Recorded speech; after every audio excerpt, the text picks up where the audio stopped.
Selamat datang di Berita dan Cerita China dengan Jason, podcast untuk masyarakat Indonesia untuk mengenal lebih jauh tentang China, tetangga dekat dan sahabat. Berita utama hari ini termasuk TikTok dan GoTo umumkan kerjasama e-commerce dengan nilai investasi 1,5 miliar dolar AS. Jembatan yang dibangun China dorong pembangunan di Norwegia Utara. China dan Vietnam jadi tuan rumah bersama Angja balap sepeda internasional. China catat penurunan kasus penyakit pernapasan anak di berbagai fasilitas medis. Investasi jalan raya dan jalur air China naik dalam 10 bulan pertama tahun 2023.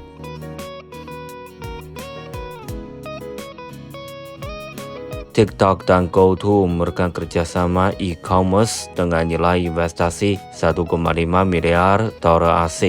TikTok dan raksasa digital Indonesia, PT GoTo Gojek Tokopedia, TPG, mengumumkan kerjasama strategis untuk menggabungkan layanan e-commerce mereka yakni TikTok Shop Indonesia dan Tokopedia di bawah Tokopedia.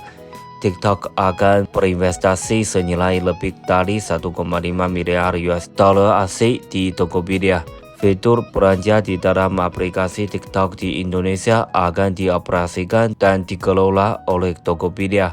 Kemitraan ini diharapkan dapat memperkuat pertumbuhan ekonomi digital Indonesia dengan berfokus pada pemberdayaan serta perluasan pasar bagi para pelaku usaha mikro, kecil, dan menengah setempat. TikTok akan menginvestasikan lebih dari 1,5 miliar dolar AS sebagai komitmen jangka panjang untuk berinvestasi mendukung operasional Tokopedia tanpa dilusi lebih lanjut pada kepemilikan GoTo di Tokopedia. Transaksi penggabungan TikTok Shop di Indonesia dengan Tokopedia direncanakan selesai pada kuartal pertama tahun depan.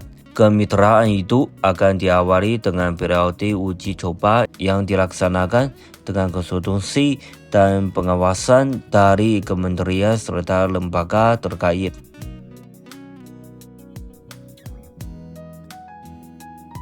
Jembatan yang dibangun China dorong pembangunan di Norwegia Utara.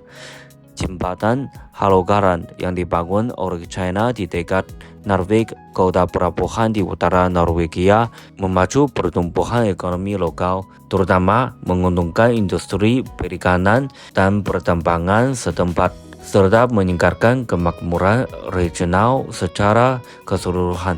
Membentang sepanjang 1.533 meter dengan rentang 1.145 meter, jembatan Hålogaland yang dibangun oleh Sichuan Road and Bridge Group dari China merupakan jembatan gantung terbesar kedua di Norwegia dan jembatan gantung terpanjang di lingkar Arktik.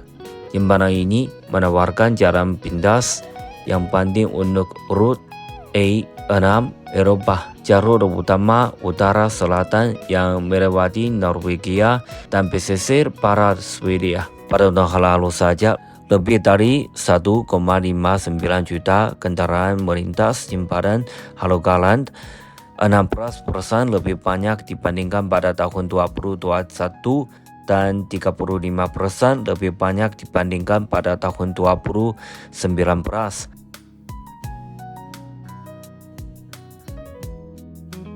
China dan Vietnam jadi tuan rumah bersama ajang balap sepeda internasional. Wilayah perbatasan Hegou di Provinsi Yunnan, China Barat Daya, dan Lao Cai menjadi tuan rumah bersama ajang balap sepeda internasional pada akhir pekan lalu.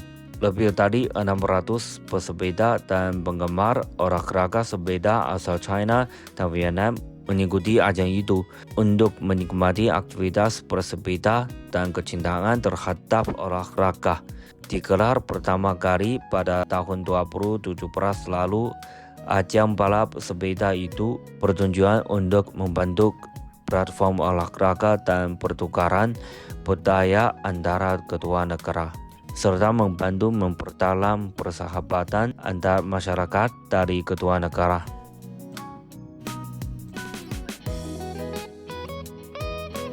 China catat penurunan kasus penyakit pernapasan anak di berbagai fasilitas medis.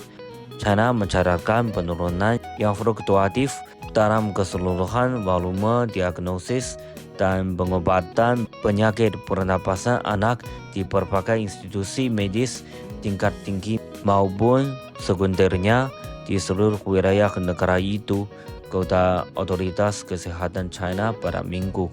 Jumlah kasus yang sebelumnya meningkat di beberapa rumah sakit besar khusus anak maupun rumah sakit umum belakangan ini menunjukkan penurunan yang cukup signifikan, kata Mi Feng selaku juru bicara Komisi Kesehatan Nasional National Health Commission China dalam sebuah konferensi pers. Dia menyebut jumlah pasien rawat jalan untuk penyakit pernapasan di klinik-klinik demam dan unit gawat darurat relatif stabil karena sejumlah pasien telah dialihkan ke institusi perawatan kesehatan primer.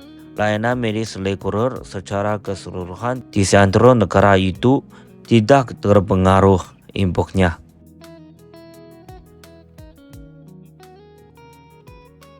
Investasi jalan raya dan jalur air China naik dalam 10 bulan pertama tahun 2023. Investasi aset tetap di jaringan transportasi jalan raya dan jalur air China meningkatkan dalam 10 bulan pertama tahun ini menurut data resmi. Total gabungan investasi aset tetap di sektor jalan raya dan jalur air mencapai 2,57 triliun yuan, naik 4,1% secara tahunan, menurut Kementerian Transportasi China.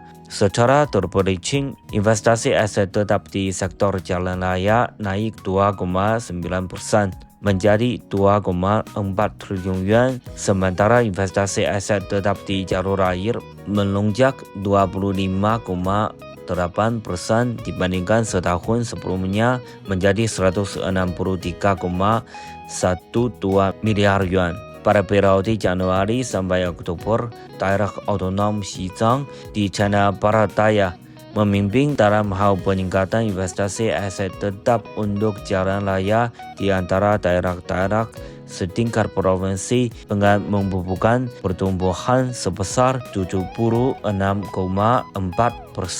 sementara investasi aset tetap untuk jalur air mencatatkan kenaikan tertinggi di provinsi Liaoning, China Timur Laut, yakni 347,7%.